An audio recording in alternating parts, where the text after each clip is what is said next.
Vivemos a maior crise econômica da história do Brasil. 14 milhões de desempregados. Covid, isolamento social, dólar quase R$ 6.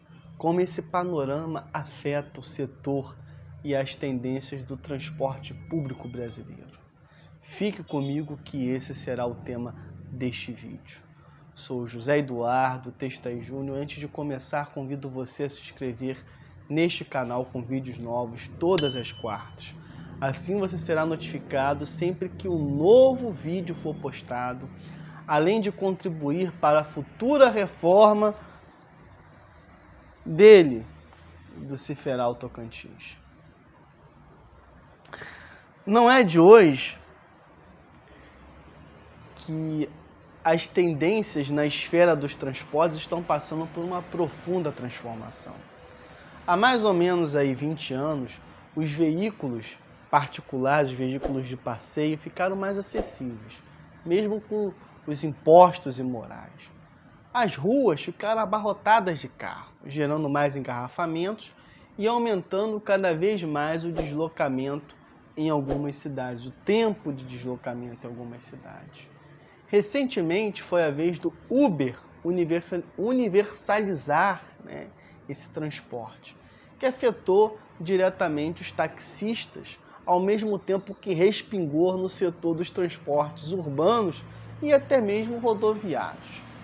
Também é preciso levar em conta a acessibilidade das passagens aéreas nos últimos 15 anos, com aquelas promoções relâmpagos.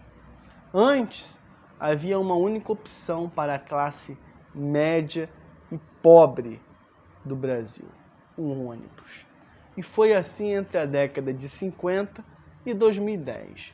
Quem não se lembra dos ônibus lotados que fazia muita gente mofar nos pontos? Podemos concluir que essa experiência nesses 60 anos não foi muito boa.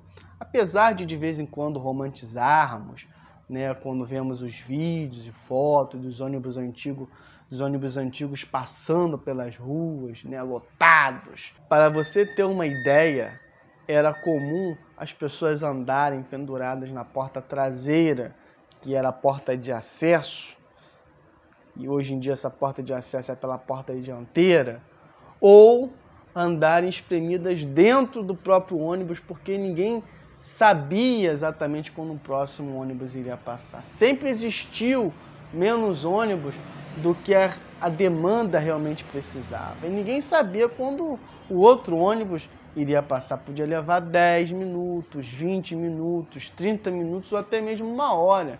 E aquele outro, o próximo ônibus, chegava tão cheio quanto aquele que tinha acabado de passar. Por outro lado, existiam momentos legais, como quando surgia alguma excursão mitológica para um sítio longínquo, que ninguém sabia nem o lugar que ficava no mapa, ou alguma praia em outro planeta, ou até mesmo aqueles tradicionais passeios para a Aparecida. Em tempos que não existia internet, as pessoas tinham um leque social mais amplo e fortalecido nos territórios bairristas, nos bairros. Hoje em dia é difícil você reunir pessoas para uma excursão. Primeiro que uma parte tem carro e vai querer ir nele. E segundo que o individualismo impede pessoas de se misturarem com outras, mesmo que elas sejam conhecidas. Tem gente que não se mistura com a gentalha, não mistura com essa gentalha. Sempre tem aquela pessoa metida que não prefere se misturar, quando ela mesma é a própria gentalha. Essas excursões existem, essas excursões de bairro. Claro que elas existem, mas estão cada vez mais raras. Elas se concentram atualmente nas periferias, são as prediletas das pessoas que não possuem carro, das pessoas com uma quantidade exuberante de filhos e netos. Atualmente, o setor de fretamento, nessa época da pandemia, está concentrado através dos contratos com as empresas em geral, que tem seus colaboradores vindos de outras cidades, de pontos isolados no município, que acabam contratando o transporte para levar os seus colaboradores. Acabou as excursões de escola, de igreja nessa época de pandemia. É muito raro você hoje, atualmente, nessa época de pandemia, ter um passeio, uma excursão, a fim de entretenimento, de recreação. E se está ruim, né, para as pequenas empresas de transporte que fazem malabarismos para sobreviverem aos assédios das agências reguladoras que cada vez mais parecem existir para aniquilar os pequenos, para que os grandes continuem existindo, as coisas também estão ruins para as grandes empresas. Seja por corrupção, má administração, impostos pesadíssimos, uma altíssima carga tributária, estamos vendo várias empresas quebrando ou passando por dificuldades seríssimas, como a Pluma, Viação Itapemirim, Viação no I1, entre muitas outras. As pessoas já não viajam de ônibus como antes. Quem tem carro passou a ir de carro. Tem vezes que a passagem de ônibus é quase o mesmo valor da aérea. E por fim ainda tem os aluguéis de carro das locadoras e os aplicativos de carona. E como se não bastasse o pior cenário que representasse o fechamento da tampa do caixão, temos a pandemia com o isolamento social, com o necessário isolamento social. As pessoas pararam de viajar, de sair, de se locomoverem de um estado para o outro, né? As pessoas que sobreviveram à pandemia. Nos transportes urbanos, aqui no Rio, até no início da década de 80, mais ou menos, você entrava no ônibus e dizia para o trocador onde iria descer.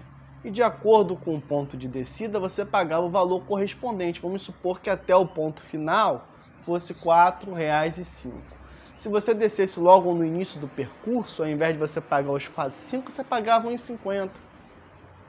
Se você descesse mais lá para metade, pagaria R$ 2,50. E se você descesse mais lá para o final, mesmo lá no final, pagava os R$ 4,05. Aí o trocador te dava uma ficha com a cor correspondente à região do percurso onde você disse que iria descer, e na hora de desembarcar você colocava essa ficha num ficheiro que ficava lá na frente ao lado do motorista. E ele olhava se a cor da ficha correspondia ao trecho do desembarque. E dali você saía pela porta. Isso deu certo por muito tempo, mas depois dos anos 80, ali em 81, 82, as pessoas passaram a mentir. As pessoas diziam que eu descer perto, né, pagava o valor mínimo, e na hora jogava a ficha e saía correndo pela porta. E aí a tarifa passou a ser única. Olha a sacanagem, a tarifa passou a ser única. Você paga o mesmo valor descendo no próximo ponto ou descendo no ponto final.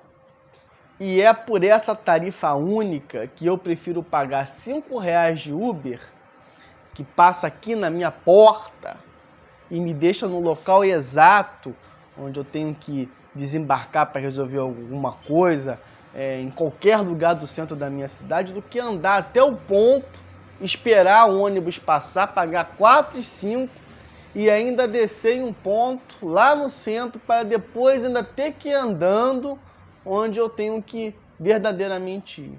E olha que aqui em Niterói os ônibus são limpinhos, novos, com ar-condicionado, e eu não tenho nenhuma motivação para andar neles, tá? E eles enchem no horário de rush, tá? Se tu for no horário de rush, vai andar em pé.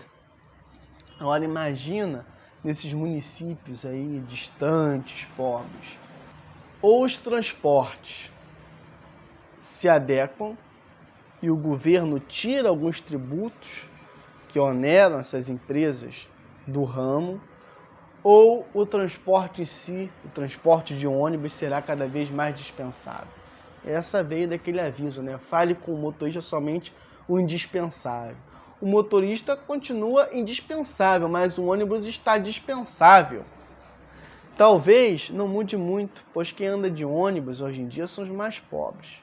E tem gente que acha que pobre tem mais é que se lascar mesmo, andar igual uma sardinha ali espremida. Ah, quase que eu me esqueci delas. Temos as bicicletas também. Lembra que eu pago R$ 4,05 se eu for pegar um ônibus para ir daqui até o centro de Niterói? Então, eu andando levo 15 minutos, mas se eu comprar uma bicicleta levo 5. O que acontece? As pessoas estão adotando os veículos de propulsão humana como meio de transporte. É a tendência, meu amigo, bicicleta. Em números, para você aí ter uma ideia, neste ano de 2020, o balanço da venda de ônibus teve uma queda drástica de 35,2%, tá? É o que representa aí a produção de 10.003 unidades, que vai entre janeiro a agosto desse ano, quando comparado com 2019, que vendeu 15.442 urbanos. Mas tem uma coisa nesses números de 2020 que ninguém fala e ninguém explica. É que a queda não é de 35,2, ela é ainda maior. Pois nesse período, em 2020, milhares de ônibus do programa Caminho da Escola foram entregues e entraram nesse quantitativo. Ou seja, são ônibus que fogem do mercado comum. E esses ônibus foram fabricados, entregues para a União, para que a União distribuísse eles para os municípios. E sem aula, os ônibus zerados devem estar ao relento aí de muitas cidades brasileiras, como sempre, sem manutenção, sem nenhum cuidado mínimo de mecânica. Nas vendas dos ônibus rodoviários, o cenário é ainda mais tétrico. A redução foi de 41,8%, indo de 3.928 para 2.286.